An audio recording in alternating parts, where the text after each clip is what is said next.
It's beginning to become a tradition. If it's January, Maximum Lawyer is heading to Scottsdale to Mastermind. January is the perfect time of year to step back, assess where your firm is, and create a strategic plan for growth. This mastermind is designed to give you a jump start to make sure 2025 is your most successful year yet.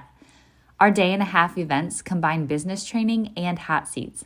On day one, you'll learn how to use AI and automations to drive growth with the latest tech innovations for law firms, followed by Mastermind Hot Seats on day two, where you'll receive tailored advice and strategies on what to do next.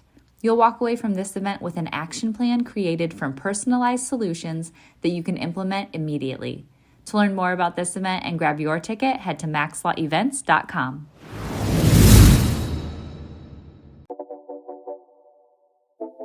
This is Maximum Lawyer with your host, Tyson Mutrux. Today's episode is with special guest Tiffany Webber, and it probably ranks in the top 5 episodes I've ever recorded. We talk about a lot of different things, and Tiffany really opened up. We talk about the unexpected loss of her law partner. We talk about her incredible YouTube channel. She does some incredible marketing. We talk about some of her clever networking that she does. We talk about the potential of changing her law firm name and then what success looks like to Tiffany. She really opens up. I think you're really going to get a lot out of this episode, so I hope you enjoy it. So Tiffany, I want to ask you about a post that you made in March of this year, because I think it relates a lot to business. Okay. Running a law firm, it is a lot like this. You wrote it. It was a personal message, but I want to ask you about it. Okay. Sometimes I catch myself wanting a minute alone, just alone, only to find the beginning of heartbreak in the solitude. Talk about that. I wrote that being a parent. My daughter's 2. So I just remember so many nights of just being like, I just need a minute. Just give me 1 minute. And then the second she's asleep, I'm attached to the monitor watching her sleep. Like, I just want to be with her. So that's kind of where my head was at. Like, I didn't realize just how much my life would be wrapped up in this, to the point where, like, I don't even want a minute away from her, even when I think I do. I wonder, have there ever been, because there's times where I've been like, maybe it would just make sense to just sell the firm and I can spend time with family, you know? And have you ever had moments like that? Let's see, maybe on the drive here this morning. It's kind of like what my hot seat topic is about. Like this kind of dichotomy of I just want to get away from it all, but also like this desperate desire to continue making it better because you know you can, which is kind of hard to reconcile a little bit. Yeah, let's talk a little bit more about that, because you're right. And I think we probably all have that feeling where like, I want to keep building this thing, but I want to get away from this thing. And it's not that you really want to be away from it, but there's so many stressors. You need a break. Yeah. So, like, what are some of those things that just because we know the desire to kind of build, but like the part like that pulls, like what is that? Where's that come from? Like, what's the source of that? For me, I think it's the constantly being needed, which is a lot like being a parent, is that you're always needed 100% of the time, and the pressure to not let people down too. You know, when everybody's looking at you for the answers and they're not looking at anyone else for the answers, it's a lot of pressure. Yeah, it's one of those things where it just kind of, and it never seems to stop. No. Yeah. No. Have you ever tried to like put things in place that would help prevent that, I guess? I have, but I'm not super successful at it. And my organization is pretty small. I mean, you have a large organization, so I mean, have you felt that same way? I mean, absolutely. Yeah. It's one of those things where I've had these conversations with Amy where it's like a constant thing. Like I feel like I've always got something piling up. Yeah. You know, and I think that is where if I felt like we were always on top of every single thing, which is impossible, but if I felt like if we were on top of all those things, then I wouldn't have the stress. But it's like things piling up, but then a million questions from all the people. Yes, all the time, like a revolving door. Yeah. always wanted to have kind of like an open door policy to an extent, but that open door has become a revolving door. Like, when do I get to work on the things? You know, like I want to pour into my people and make sure that they understand their jobs and that they feel empowered and like they have all the tools they need to succeed, but I don't want to be the only tool they have. Yeah. So how do you get over that, or what do you do next is really kind of that's where I'm at right now. Yeah, do you set aside time to quote unquote work on things? I do, but it actually working out or the time being honored by the people that I work with, not always the best. All right, well, that's a problem. Yes. So why is that happening? Because of me. And that's one of the things that, like, when I reflect, I'm like, I set this up. You know, that people wouldn't just barge in my office and talk to me if I didn't tell them to say, not right now, I'm working on something. You know, I completely enable it and just let the door be wide open, and they come on in and I answer what they need, and then they do it again. Yeah, there's that concept of where, like, if you're not checking it, and I don't know the exact quote, but like, you know, you basically you need to be checking in on your employees, make sure that they're doing everything that they're supposed to, and if you're not, then they're not going to think it's important, so then they won't do it. Mm-hmm.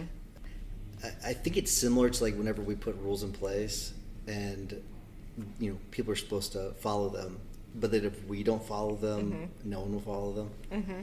I mean, is that like a common trend?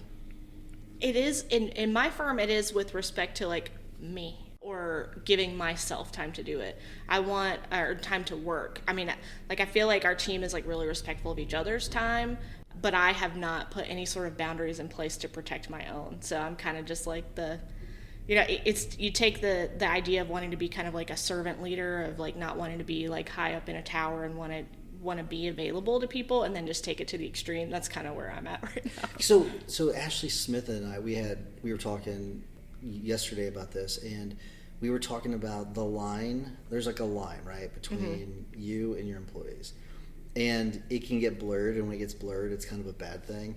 Mm-hmm. How much of that line is maybe blurred? Probably a lot, especially given how I came up in the firm. Beginning as like a young associate, and then becoming partner, and then my partner dying, and then me just being me. They went from being a coworker with me to me being their boss in a relatively short amount of time. And I don't want to take it off track of your thought, but this makes me think of, I only recently read that Harvard Business Review article, the Where is the Monkey? Yes. And I put the sticky note on my monitor because I'm like, I need this all the time, because I'm the one with all the monkeys in the room, and because I just want it. It's like the desire to help, but you can only help so much. Like, I've hired people that are good at their jobs, and I want them to go and do that job well, and then I just keep taking work off their plate. The problem with that article is it will ruin you, because you read it and you realize all of the monkeys are on your back, mm-hmm. and you're like, it is. I have to remind myself many times about that article, but it is. That's the thing with that article. Mm-hmm. Like, you realize, oh my gosh, it's right. And a big part of it is, and I think there's a difference between putting the monkey on someone's back and then also buck passing. Mm-hmm. There's the buck passing part of it too. Luckily, we don't have a whole lot of. I've had that in the past with employees where like they're very busy, mm-hmm. but they're really just pushing things on other people's plates. I mean, how much of that do you experience? We've had that before, but they don't make it very long with us. You know, some people have like skated under the radar, but for the most part, it's people coming with a question that they have every intent of resolving once they have my guidance or input. But then I say, I'll do it. You know, I'll take a task or part of that so that they can't act until I've done something, when really they just needed a couple sentences with next steps, and then they go forth and do. Those are the absolute best employees. You know, you can, mm-hmm. You just, hey, here's what I need. Mm-hmm. This is the result, and they go do it. I think that's pretty good. I want to go back. So you when you started with a firm, and I did look at it, I don't remember the name of it, but it had Thomas in it, but mm-hmm. it did not. It had two other names. Mm-hmm. So when you joined, what happened? Or I mean, they didn't leave because you joined, but you joined as a. Was it an associate? Mm-hmm. Okay. Yeah. So you didn't join in law school. You joined actually after law school. Right. All right. What was the firm dynamic like then, and who are these other two partners? I'd never heard of that until I was doing some research. So the firm is called Thomas, Godley and Grimes. I came in to work as a litigation associate for the Grimes portion, and the firm did a little bit of everything: real estate, family law, litigation, estate planning, no criminal, but kind of like the general stuff that you would need at a general practice in a smaller town in the South. So started doing litigation, and the dynamic was really kind of the guy that I worked for, his wife, personal injury attorney at a kind of popular personal injury firm here in Charlotte, and she wanted out. She wanted to move away and come join us. So the guy that I worked for was really pushing for that.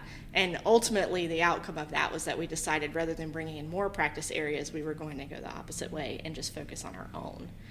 And, it was all amicable, but it was a little bit difficult to undo after kind of the tenure of those partners, or at least 2 of the 3 partners in the community. Yeah, I've wondered about that before with practice area, with firms that have multiple practice areas like that. Because to me, it seems like a bunch of like extension cords going to a bunch of different outlets. And it's one of those things where, like, if you go and you don't really know necessarily, because the cords are not marked, like, how do you unplug each one, and where does each one go? So that's what I visualize. Is that what it's like? It was exactly like that. Yeah.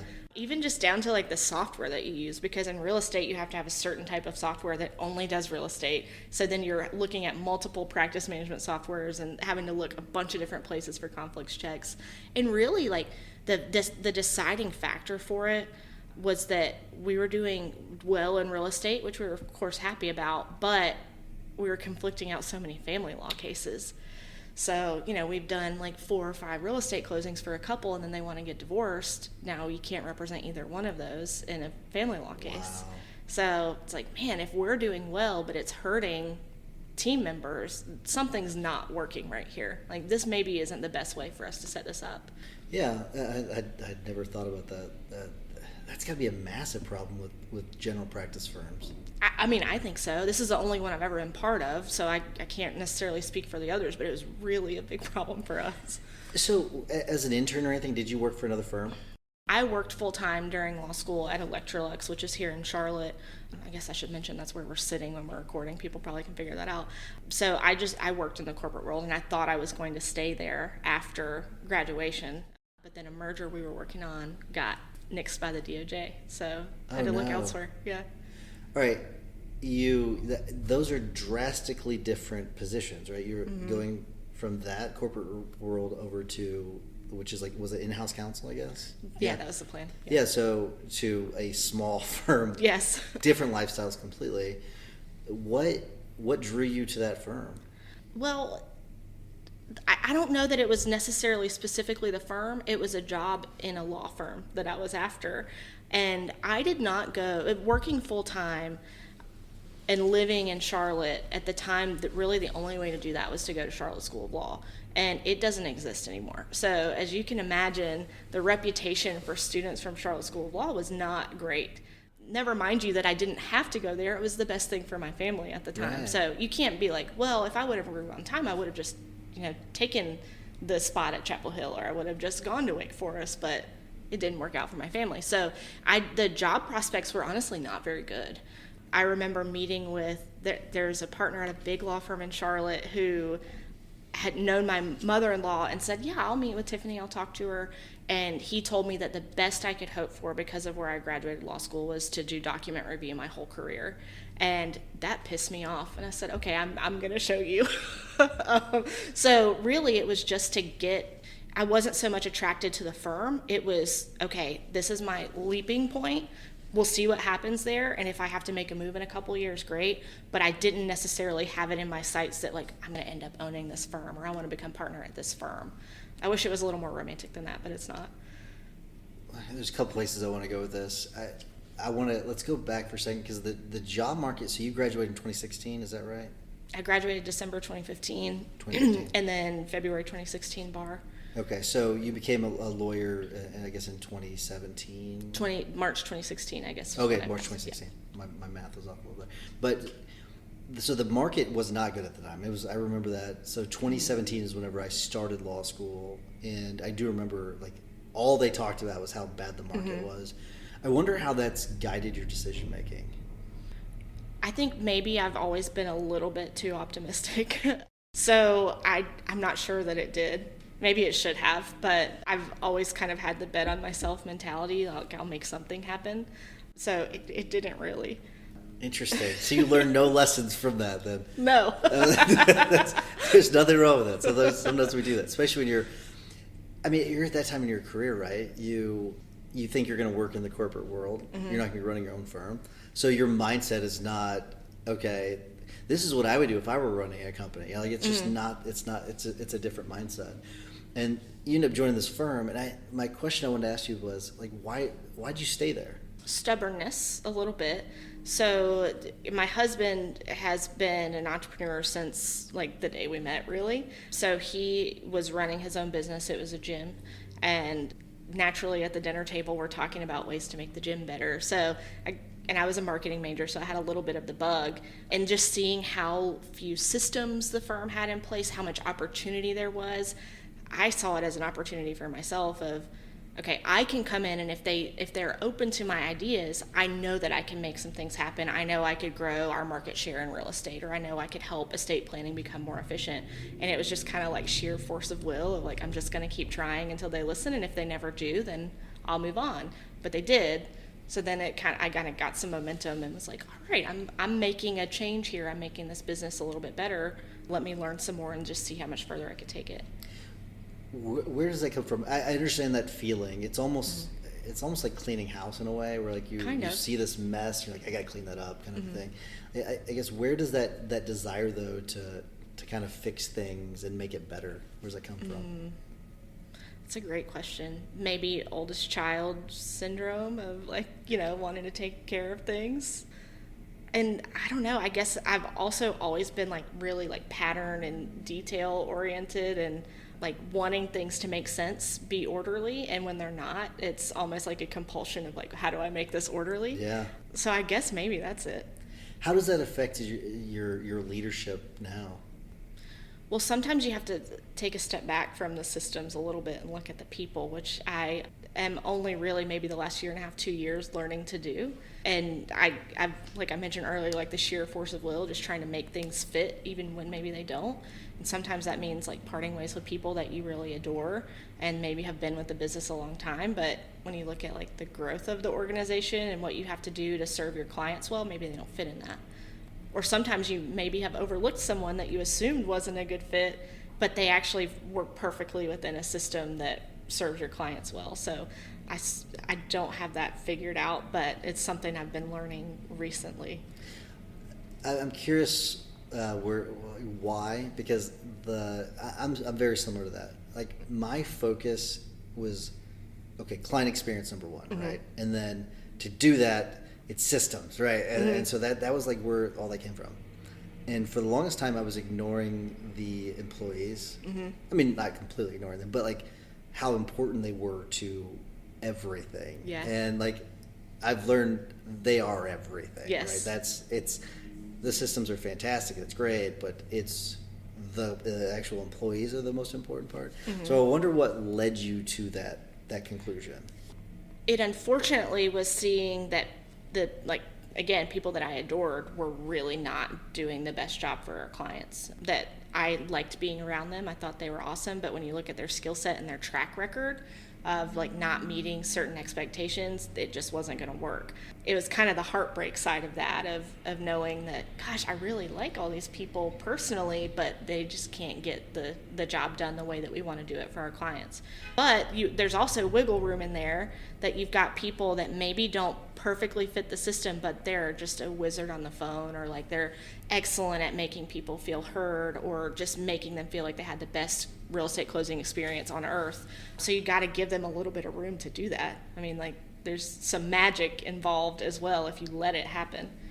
Yeah, the people replacing, I wouldn't call them the bad people, the people that are not a good fit, the underperformers, with good people is really, really important. Did these people self-select out, or did you have to make the tough call? Had to make the tough call, and the worst of it, I would say, was at the beginning of this year. So it's been an interesting year. We did some, filling of those positions, and those people didn't work. Some of those people didn't work out. So I've been trying to, been listening to the Max Law podcast since 2018, maybe early 2017. And how many times have you guys said, hire slow, fire fast? And I'm only just now learning the fire fast part, It's hard. Yeah, like some of the people that we let go at the beginning of this year had been 6-7 years. And this could have been done 3 years ago, 4 years ago. But, I feel like the cycle time of getting the replacements out that didn't work out was much shorter, and we're going to be better for it. But, gosh, it's hard. I'm going to put you in that moment of just the moments right before you're going to terminate the person. Mm-hmm. Are they sitting in the conference room? Where are they? In the conference room. Okay, yeah. So you're in your office. You are getting ready to go into there and have your conversation with them. And what's going through your mind in those moments just before you walk in there?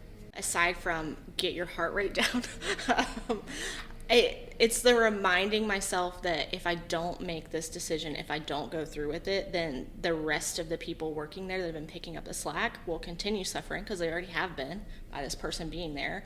And that it's also for the good of my family too, not to be like dramatic or anything, but paying people who aren't performing is kind of throwing away money that could be used to build my daughter's college fund, or like build a savings for my family, or reward other employees who are crushing it. And instead that money is going to somebody who's not performing. And it's also like, okay, well, this person is not a good fit here. We're also denying them the chance to go work somewhere that they really will find their thing, because they will find their thing. It just doesn't have to be here. Completely. Did the employees see it coming? The one you have in mind. I'm sure you probably have one in mind. At least whenever I think of it, I was thinking like one person that But did they see it coming? Yes, but a little bit in denial. What do you mean? In the sense that I think they'd seen it coming for 3 or 4 months, and they had been asking their manager questions, like to suggest that they knew that maybe something was up. But then in the room, they acted like, how could this be? How could you do this to me? What do you mean? I thought I was so great, despite performance conversations. So, that's not really the time to rehash everything that you've already told them about how they've been doing. So it's kind of tough in the room to be like, okay, I'm not engaging in this conversation, but that's a tough part of it. Yeah. You said something that is really, really important that will help you with that. It'll be overlooked, and I want to highlight it. The breathing. Getting the breathing down is a really, really important, because your heart rate starts to go up. You start to you really are not controlling your breathing, but taking those deep breaths. Yeah. And really kind of lowering your stress is really, really important. Yeah. Do you do that when you're about to fly? I don't get stressed when I fly. You don't get stressed. But if any stressful moment, if I'm arguing a big moment, if I'm having to have a difficult conversation with somebody, things like that, I will go through a breathing technique that will help bring that stress down. I'll usually do box breathing of some sort that allows me to do it. But that's a significant part of it, where you because if you don't do that, you're not going to be thinking clearly. No, you got the shaky voice, and then you're thinking about your shaky voice, and it just. Yes, this is something that is important for people that have never been through this. You'll start to have the shaky voice, and then you're like, "Fuck, I'm supposed to be strong in this moment, and I'm sounding weak in this moment." Yep. And they're gonna think maybe I'll change my mind because I don't sound convinced.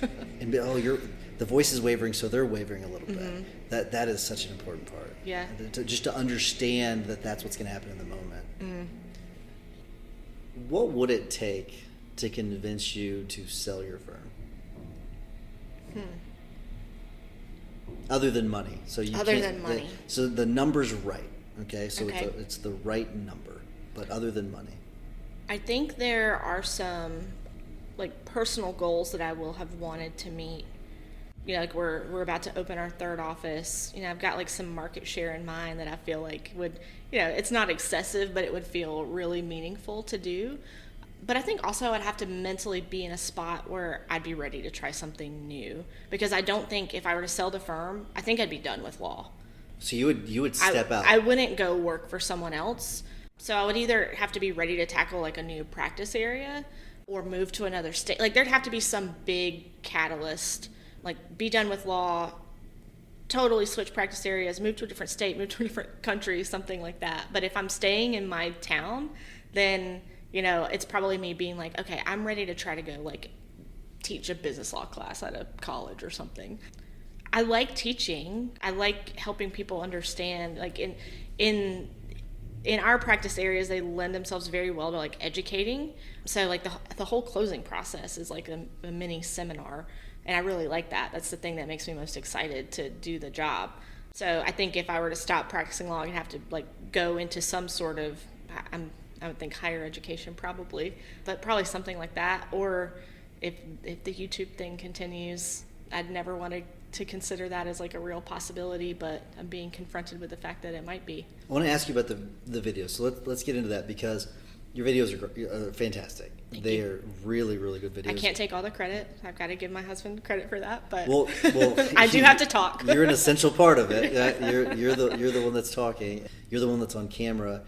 But I can see where you're talking about. You would be a fantastic teacher, because you explain it. It's like such simple terms, and it's like I was watching them, and I just kind of get sucked into them, because like you do such a really good job on them. It's the algorithm. You just do an awesome job doing it, and like I followed you so I could figure out how you do things, because it's such a cool way of doing it. Thank you.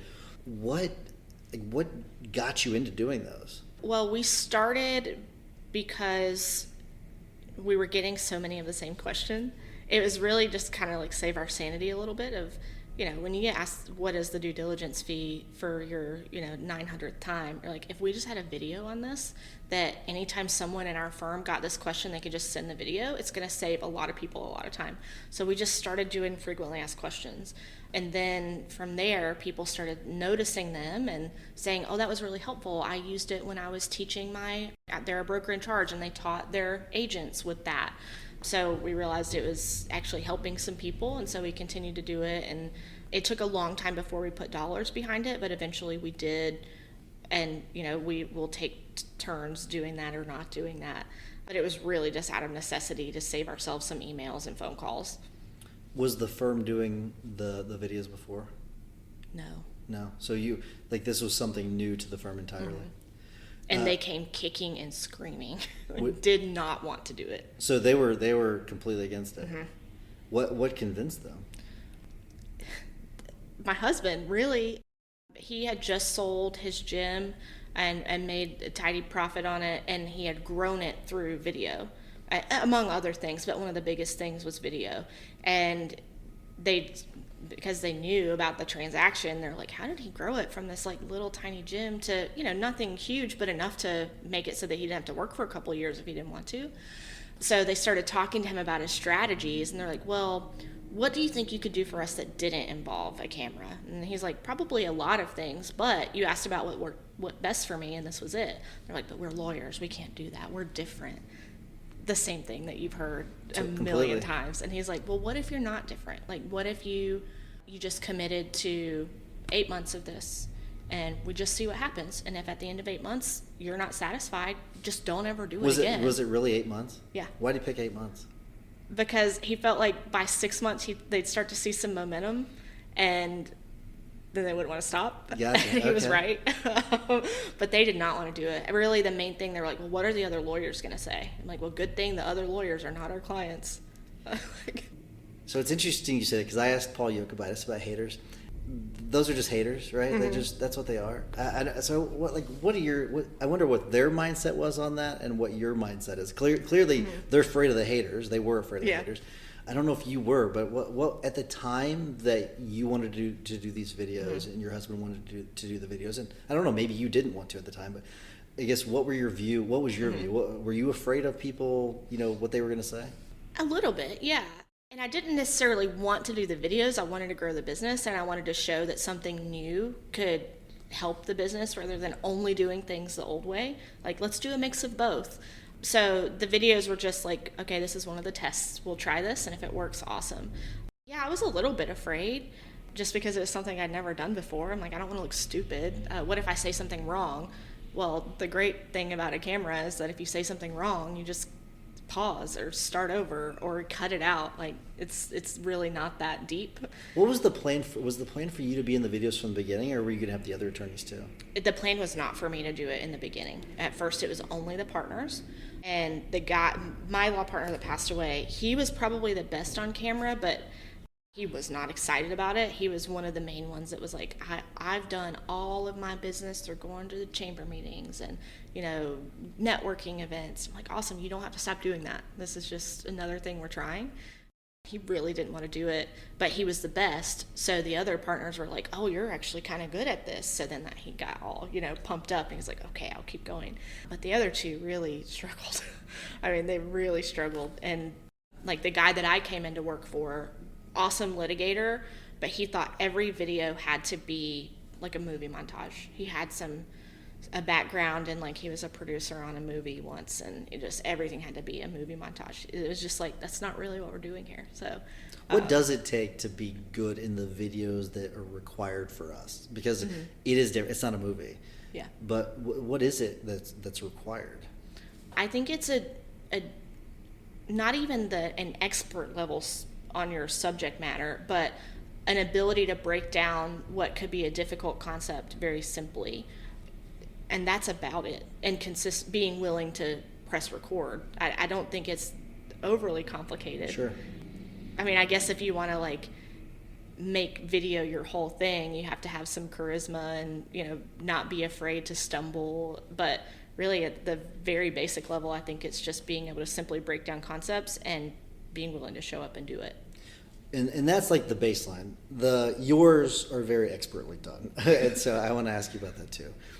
What does it take to produce those high quality videos that you produce? Because they're really good. Well, the equipment does matter. You don't have to have fancy equipment to start, but if you want to have something like more like what we do, then you have to have a little bit better equipment. You have to have someone that knows how to use it.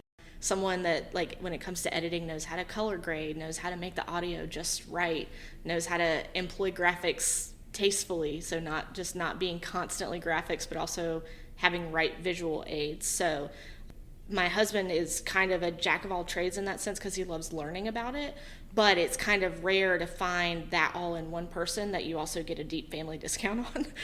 So it's not cheap. We have other team members that work on it, and so it's really not just like a one-man show. So I think it takes, the equipment, the knowledge of the right people, and usually knowing that that's not only one person. Like a lot of times the person that's like really good at filming is not necessarily also really good at editing an educational style video. So knowing that it's not a one size fits all. Would you recommend that a firm hire someone and then get them trained in that, like to learn all those things, like your husband? If you have if this is going to be like a core pillar of growing your business and you have the resources, or you are able to make the resources, yes, but I wouldn't say to start. That's only after you've like started doing some work. I think it would be really hard to bring someone in to start from scratch that really doesn't already have all of that skill set. But if you've been, doing video for a little bit already and you have some examples of things that that you like that worked really well, then you can like train to that. I wonder what your thoughts are. I'm not going to say anything bad about the company. They're a highly successful company. They produce very high quality videos for attorneys. They're the montages, they put them. And that's who my boss at the time. I know exactly. Yeah, so I guess he wanted to hire them. Mm-hmm. Okay, that's interesting. Well, this is gonna. I know the answer to the question then, but I wonder what your thoughts are on those. And is there a place for those videos? I think there is a place for those videos, but it's not the place that, like, a lot of the ways that people find their attorney is by getting on Google, and YouTube being part of Google and being like so highly, ranked for search results. They're not necessarily Googling like the commercial style video. There's probably not going to be a lot of keywords that would come out of that to talk about how awesome you are and like kind of beating your chest of, all of the testimonials. Like, they're not really Googling real estate lawyer client testimonial. They're Googling what happens in a real estate closing. So I think if you have an ad spot that's going to air on television, or, some other context where you're going to have like just a ton of eyeballs on your video at once, okay, yeah, that makes sense. But I don't think it makes sense for like the day-to-day going hard after your marketing type stuff. Right. It's successful. Those companies are successful because they go and they kind of stroke your ego. It's definitely vanity. It's a lot of vanity. There's a lot of a lot of trial lawyers that have them. Mm-hmm. It's one of those things where it's an ego play. Yeah. And to me, ego plays aren't very successful when it comes to marketing. Yeah. There's a lot of examples of that. Mm-hmm. Billboards. There are ways of using billboards, but it's interesting to me that the focus is no longer on the client; it's on the attorney, which is ass backwards compared to every other industry. Yeah, I think if somebody's watching a video, it's because they want to know, what is it going to feel like to work with that person? How am I going to feel? What will happen to me? Not, oh, you think you're the best trial lawyer in the state, or, you've had this other person got a great verdict. That's great for them, but what's going to happen to me? So if our content and the way we're speaking to the clients isn't helping them understand their own journey, I'm not sure that I want to spend time and effort making that. Yeah, if you look at any of the best marketing in the world, it's how does it make that person feel? Mm-hmm. And if they just see this, oh, you look fantastic, that's great. Really nice slow-mo. Yeah, it looks you look great, but it doesn't move them to do anything. Mm-hmm. And I'm not even sure there's calls to action there, which is like, then what's the point of it? Do you have one of those? I do not have one of those. You don't strike me as like, I could see maybe like 8 years ago you being like, well, let's see, but you don't strike me as an attorney that would have one of those. I take that back. I might have one, and if I do, it was one that Kent put together for free of me flying. I don't know if he ever created one. Amy's give me that. I don't know, but if it does exist, if he did create it, it's never been put out there. So I might have one, but I've never used it. Yeah. All right, I'm going to ask you. I'm going to shift gears. Okay. You recorded a video. It's also a very good video. It's also a very sad video and a powerful video, and it was a message after Ben died. And Ben is, for people that don't know, is your former partner. What was going through your mind as you prepared for that video and as you were actually recording that video? Well, I was a little bit I'm struggling to think of the right word, but I was reluctant to do it, but I was also a little bit bitter about it. I did it out of necessity because immediately people started circling saying, is the firm for sale? Are you guys going to shut down? Rather than, there were so few attorneys in our area, and the ones that did, I will kind of remember for the rest of my life, that reached out and said, how can we help? Are you okay? We'll send somebody to help you do closings because we know you guys are busy. There were a few people like that, but some others that I maybe would have thought I had a better relationship with, their question was to whoever they could ask, how much are they going to sell it for? And I was mad. So in addition to grieving, okay, I think people need to understand that we're not going anywhere, that we're not we're destabilized in the sense that a person very important to us is no longer here with us. But as far as the business, he passed away on a Saturday. The very next week, we had 68 closings, and we didn't miss one or have to reschedule one at all. So we're here. We're going to get it done. And that was kind of the purpose of it. Thankfully, once I started talking, it hopefully didn't come across as angry. It was a little more heartfelt and just letting people know what a great guy he was and what we lost, and that we're committed to honoring his legacy by staying, not going anywhere. When you said you were bitter, I was very, very surprised because I did not get that at all. I now want to go back and watch it and see if I can catch any of that. But you might. I didn't catch it at all. When the shark started to circle you, there had to have been some sort of doubt, but the anger, but maybe not. I don't know. But was there any doubt that maybe they're circling because I can't do this? Oh, absolutely, yeah. And it wasn't necessarily me thinking I couldn't. It was me being angry that they were circling because they felt like I couldn't. He was a lawyer for, He got licensed the same month I was born, you know, like I told him that was the best month of his life, is that those two things happened. You know, you look at someone who's like, when he passed away, gosh, that was 2021. So I'd been licensed 5 years, you know, it's not that long. And especially not that long to have a firm that was doing the volume that we were during that COVID era time. So I can understand why people might think that, like, oh, he brought her in because her husband does the marketing, so he owes it to her. Or maybe this is his long-term play, and he's going to try to train her up over the next 10, 15 years to take it over until his kids get out of law school. You know, like, I could understand those things, but I'd also felt a little bit like I had demonstrated through my work and through my other efforts that I could do this, and that they should have a little bit more faith in him that he wouldn't pick someone that couldn't do it. He always told me that don't get a partner unless you need one, and you only need one if you don't have the money or you don't have the skills. He had the money and the skills, but he felt like I had some different things to bring to the table. He definitely didn't need the money. So I'm like, trust him a little bit that he chose wisely. How did your clients react? Almost overwhelmingly supportive. There were a few people who were like, you know, we like her, but we don't know what she can do. So it took me a little bit to win them over, but it was almost overwhelmingly supportive. You know, at first they were like, okay, we want you to know we're not going anywhere just because he died. We're not going to just pull our business because he died. Now it's a little bit bittersweet to say this, but most of the people that come in now don't really know who he is. So we like try to honor his legacy, of course, but it's also a little bit satisfying to know that they're not just staying out of pity. They're staying because of the work that we do. Yeah. I mean, did you ever lose anybody because of it? A couple. And it was like people that I didn't necessarily over the years get to know, because at the volume we were doing, it was kind of impossible for both of us to know everybody that the other was working with. So, and some of those people were kind of just like the old guard as well, they were also retiring. So it was a little bit of natural attrition. And then some that were just like, you know, I don't know her. He was my guy. I know some other people that are, you know, I know better, then I'll go work with them. Got less than 5% left. Did the support from the clients that stayed, did that surprise you?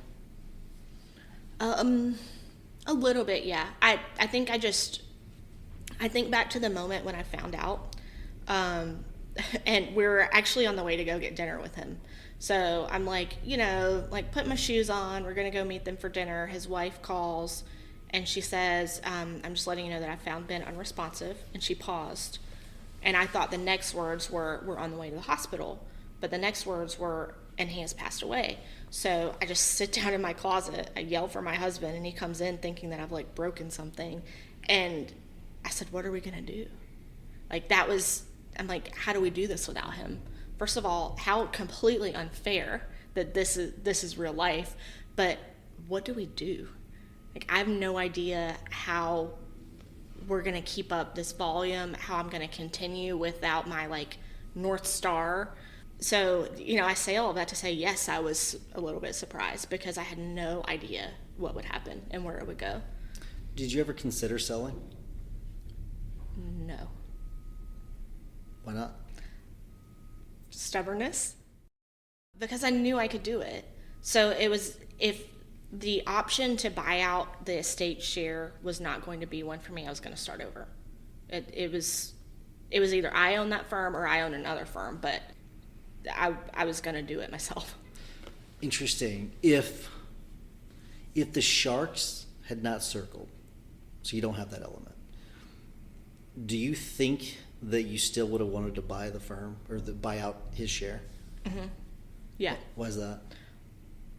Because I put so much into it, and it was always the plan that within, you know, he was 63 when he passed away. By 67, he wanted to be done.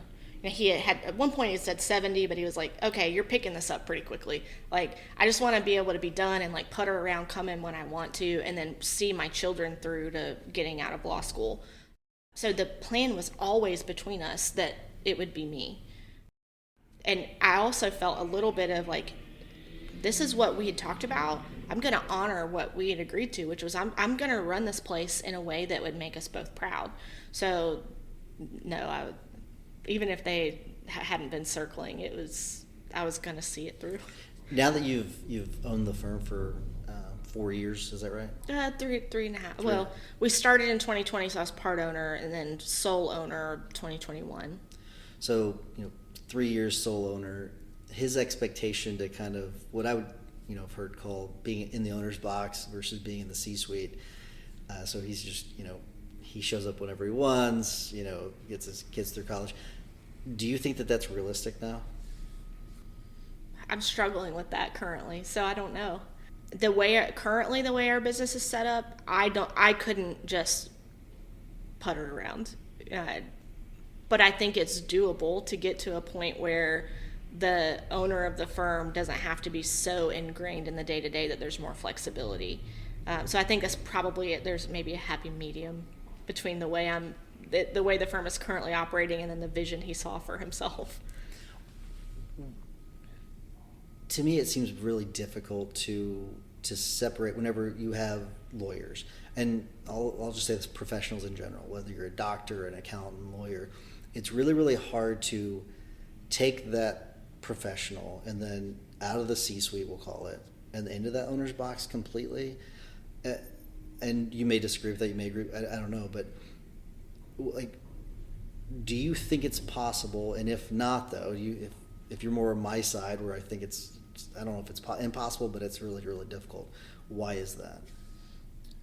Well, I think some of it has to do with our training. I think to do what we do, any professional that has to have extended schooling to do their job, there's an academic in them.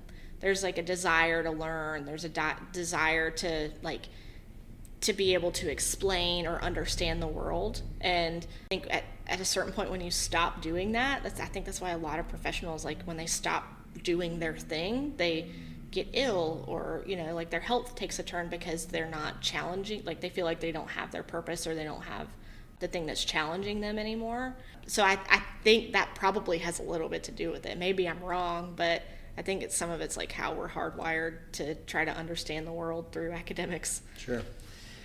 When you took over, and we talked a little bit about firing people and managing people, but during those initial weeks and months, what was it like with the employees? Did they rally, or was it obviously people were sad, but was it more supportive, or was it less supportive? What was that environment like? Extremely supportive, a tiny bit fearful, but we all were, because it was uncharted territory.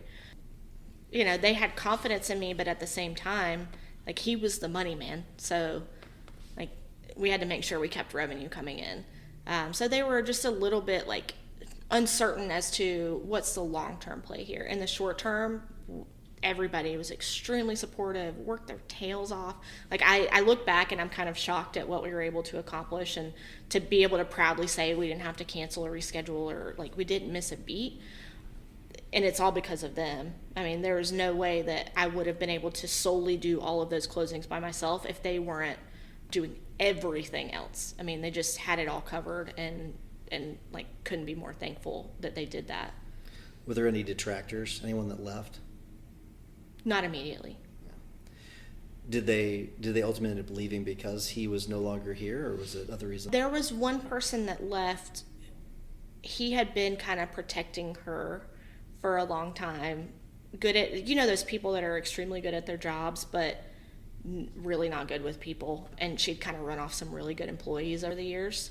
When he wasn't there anymore, kind of the buffer between us was gone. And I don't think I was a jerk about it, but I'd kind of laid out the expectations of, if you're really good at your job, but if you want to continue to work here, you're not running everybody off. We got to treat people with kindness and respect. And it wasn't immediate, but just a couple months later, she turned in her notice. Well, it's probably for the best. It was, for both of I you. wish her the best, but it was for the best for the business. Did you all have those deep conversations with all the employees about revenue and all that, where hey, I know that he's the money person, but we'll figure this out? Or was it more, we'll take direction from leadership will talk about it amongst themselves and then report back to us? Well, at that time, I was the only leadership, so that was the only place they could get their information. And while I didn't necessarily go into detail, like he was pretty wealthy. He had a lot of savings. You know, when you got 2 planes and 2 boats, people kind of get an idea of what, you know, the kind of money you have. So they knew that, like, okay, well, if we were to have a bad month, he can float it. I didn't have that track record, and nor did I want to have to pull from my personal savings to be able to float the business. But, you know, what I did say to them is like, okay, the numbers are really obvious that our market share is through the roof. We're doing 200 closings a month. Like, that's kind of unheard of for a firm of our size.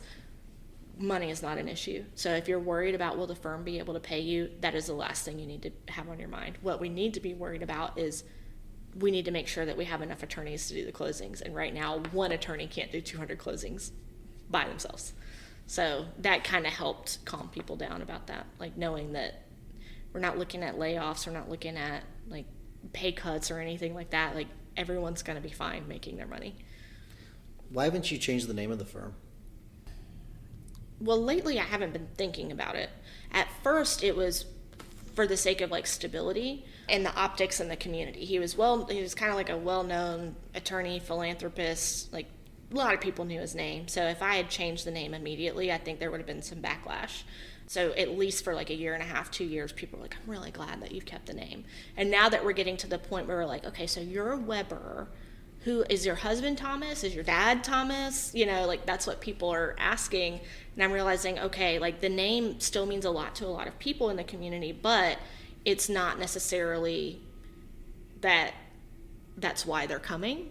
But before he passed away, we'd started using Law at the Lake for lots of things, because further down the road we wanted to be able to rebrand to Law at the Lake, but we wanted to do it subtly. Like, people already know us as Law at the Lake, so that at this point, if I were to just change it to Law at the Lake, like, they'd be like, oh yeah, you've been doing that for years. Oh, interesting. Yeah, so it wouldn't just be like now suddenly they were calling Thomas and Webber, now they have to call Law at the Lake. It's all kind of been the same to them for 4 years. Have you considered maybe creating Law at the Lake as a separate brand and keep the current name running at the same time? I've never thought about that. How would I? Tell me more. It's something I just thought of, so I don't Okay. know, but I do wonder if you could build up, and it may not make any sense, but it's one of those things that we can kind of spitball here. If you had Law at the Lake, okay, you have the current firm name, and you kind of test out to see which one performs better name-wise and everything. Yeah. It would essentially all kind of feed into the same place, Yeah. essentially, but I don't know. It was one of the things I was thinking, like, maybe if you rebranded it, but then I was also thinking with the Google reviews and all that, Yeah. like, you're not going to get those transferred over if you do it this way. Yeah. So I don't know. I just something I was just thinking about as we were talking. I like it, because then it would kind of be like the hard data we would need to pull the trigger too. Sure. It's like, it's inevitable. We know at some point we're just going to transition to that. You know, another element of that is that there might be the goal is that Ben's kids come back and practice with me. I'd love for that. Like, his daughter has just finished her first year of law school. His son's about to start law school. And I would be honored if they came back and worked with me. But I could see some confusion too with their last name being Thomas and it being Thomas and Webber, that it might be like, I don't want to just go like Webber and Thomas. That would be kind of pointless to do that. Like, just go Law at the Lake, but then we don't have any questions of like people thinking these brand new attorneys are partners. It would be an interesting full circle moment if one of them in the future ended up becoming your law partner. Yeah, it would. It would be, you know, I'm not so sentimental that I'm like, this is what has to happen. If it works out and they want to practice the type of law that we're going to do at the firm, like, I'm not going to restructure the entire firm and just change what we're doing to make them fit. But like, the deal I'd made with Ben is like, when I retire, if they graduate law school, can you just give them a job? I'm not saying like, and if they're terrible, they don't have to, you can fire them, but can you just give them a shot? I'm like, well, yeah, of course, like, you're going to still be here and I'm not going to, like, of course we're going to hire them. But yeah, like, ultimately, if they were to come and this is what they want to do and it makes sense, then it would be an honor. It is really cool to me especially these days, that you are still honoring these agreements, that you have no legal obligation to, right? That you are still honoring these things to him. And I just think that's so cool.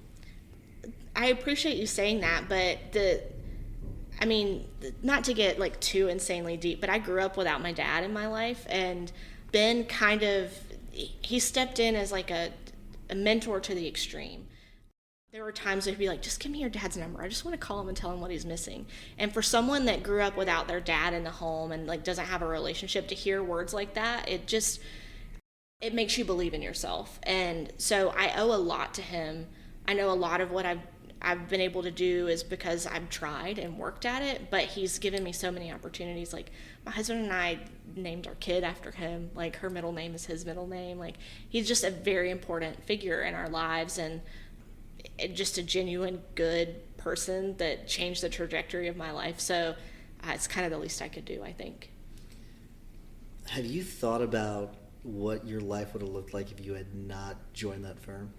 Mm-hmm. What's that make you feel? Like it's a different world that you would have been living in. I think I probably would have been fine. I probably would have found something that I like to do. Or my husband, who has his own business, like, he maybe, if I wasn't making a ton of money, he might have convinced me to come work with him. I don't know. To take a job, I took a huge pay cut to take the job when I left the corporate world. Small firms can't pay a bunch of money. No. And it was like, when I say huge pay cut, it was a big risk. People told me I was insane.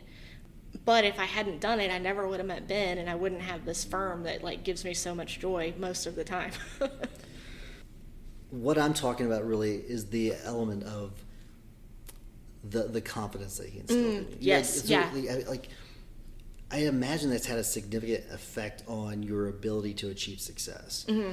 And so have you thought about what your life would have been like without that element?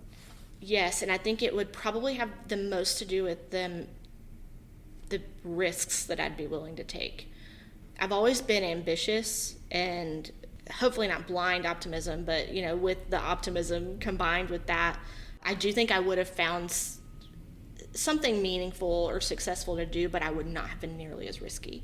So to have somebody like build you up and tell you that you're good and worthy and you've got great ideas, it makes you take bigger swings. And I don't think I would have done that without having somebody like him in my corner to build me up to do it. So it's very, very evident that Ben meant a lot to you. And I it's such a rare thing, because with partnerships, there's a lot of people that are close with their partners, but there's a lot that they're just a person, mm-hmm. Like they become a person to them, just a person. That's it. Almost like an acquaintance, just a step above. It's just interesting to me for me to see, because we'll have guild members come and talk about their partner, and it's an interesting thing, because almost like they're a stranger. Yeah, exactly. Like they don't know anything about the person. Mm-hmm. It's really interesting. But Ben wasn't that to you. No. And here's what I've told myself. And I know that Ben isn't a significant part of your story, but I'm not going to ask you about Ben again unless you bring Ben up on any podcast again, because Ben is a part of your story. Ben is not part of your future, though. Mm-hmm. But I do want to ask you this. Have you ever thought about what you would say to Ben if he were standing here today? Not necessarily. I haven't really given thought to like the words that I would say, but I would hope that his feeling would be that he's proud of what we've done, and that he thinks we're going in a direction, not necessarily did we always see eye to eye on the right way to go about things, but that he would feel that we've done it with integrity, that he'd be proud of how we're serving the clients, how we're treating each other. So that's what I hope he would see. It's one of those weird things that, like, in the last couple years, I've always had like vivid dreams or whatever, but anytime I've needed to really hash something out, I have a dream where I'm talking to him about the situation, and he's like responding to me just like we would do when we were in the office. So, I think about that sometimes, of like how, like I'm not really like a woo-woo person, but it's just a really interesting coincidence. Like when I got pregnant, I'm like, oh my gosh, what am I going to do? Like at some point I'm going to have to go have this baby. And then he's talking, like I'm having a dream where he's just sitting in the office like, well, this is what, all we have to do is this. And, you're going to be a great mom. And, so I've thought about like how conversations would go, but if he were to be right here, right now, I don't know what I'd say other than just, I hope we're doing you proud. So it's interesting. So it's helped guide your conversation, or your decision making in a way. Yeah. That's interesting. I like that. Less awesome. So now, but especially at the beginning, because there was so much of, like, I felt like I had a lot to prove then, specifically to everybody that thought I couldn't do it without him. I don't feel that way as much anymore. Like, I feel like I stand on my own 2 feet, and the decisions that are being made are my own, and I can stand behind them, and I'm proud of them. But at first it was very much like, what would he do? Do you still have a chip on your shoulder from those early days? Yes. Is that a good thing or a bad thing? Depends on the day. Tell me more. I think it can be a good thing because I'm used to like being doubted, and I am not afraid to try to prove people wrong. But it can be a bad thing when like it's okay, I can just relax a little bit. Like I do not always have to prove something to everybody. Like just kind of be steady and make decisions for the long term. There's nobody that we're trying to show that you can actually do this, that you're smart enough. Like we're past that. At least I hope we're past that. Where does the thought of being doubted come from? Other than the early days, are there other moments? Well, I think I do have to go back just a little bit. I graduated college early. I was not super early, but I was 20 when I graduated. So I started working as a drug rep like before I turned 21. Like we're going to the company functions and I can't have a drink with everybody. And it made people look at me a lot differently. Like, what is up here? So I'm used to being like, and I've always been short. And, like everything has been, like just the little, at the time, scrawny kid or the young one. So it's a little bit of that. And it's just something I haven't been able to shake yet. That's why the runts are always the strongest of the litter. So it's good to be a run. Tell me about coffee and headshots. Yeah, that's been a fun event. We've done it a couple times now, and I've got my coffee sitting next to me. Not usually a Starbucks person, but that was what was convenient. Like we really like supporting our local coffee shops, and we've gotten to know a lot of the owners really well over the years. And so we'll, a lot of our referral business comes from real estate agents, and they all have headshots from 25 years ago, and they don't look like that anymore. So we found a good way to like, all right, we're going to give the community free coffee. If they need an updated headshot, come on. And it just gives us a chance to talk to people that we normally don't have the time to talk to.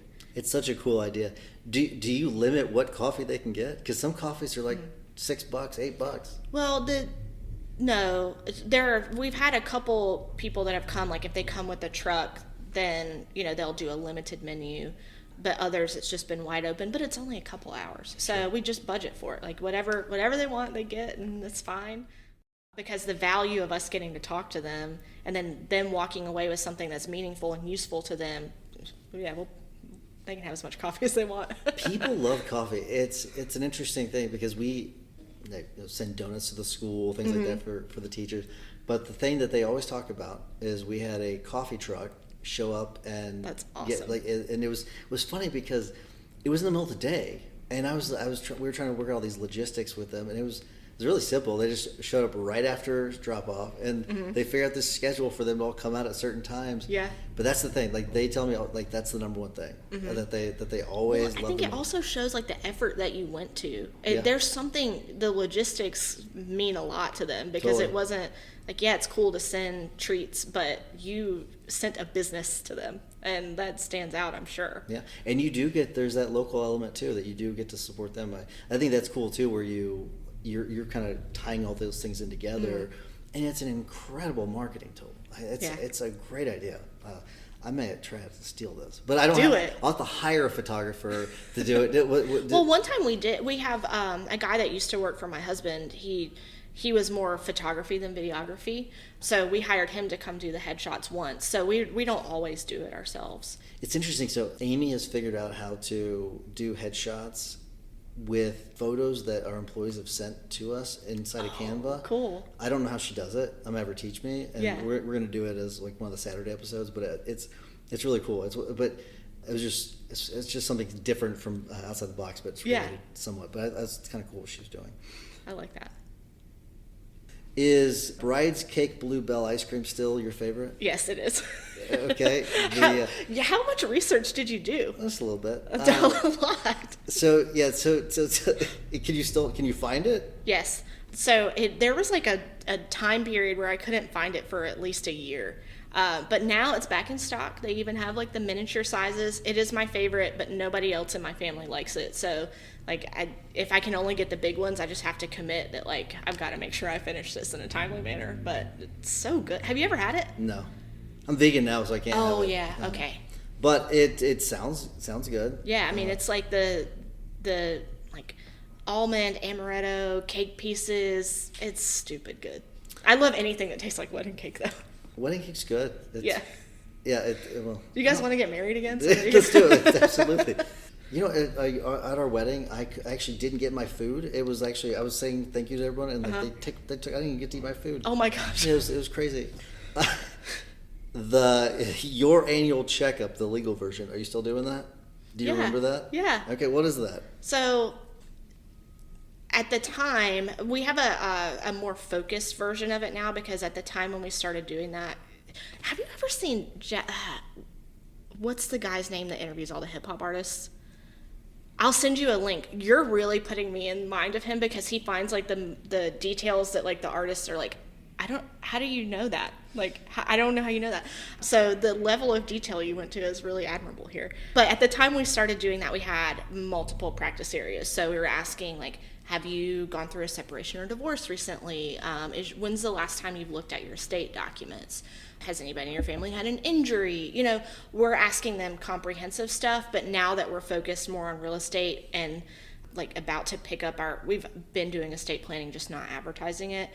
We focus on those things. Okay, so like, have you refinanced your property recently? Do you have a trust that doesn't own your property? Those are the types of things we're asking. So I don't know when you started it, but I know that you were doing this back in 2017 at least. And I wonder, like, is this an idea that you had brought to the firm, or is it okay? Because that's a really cool. You've been doing it for a really long time. Yeah. That's really incredible. I found that was an easy one to bring up because it was just a PDF.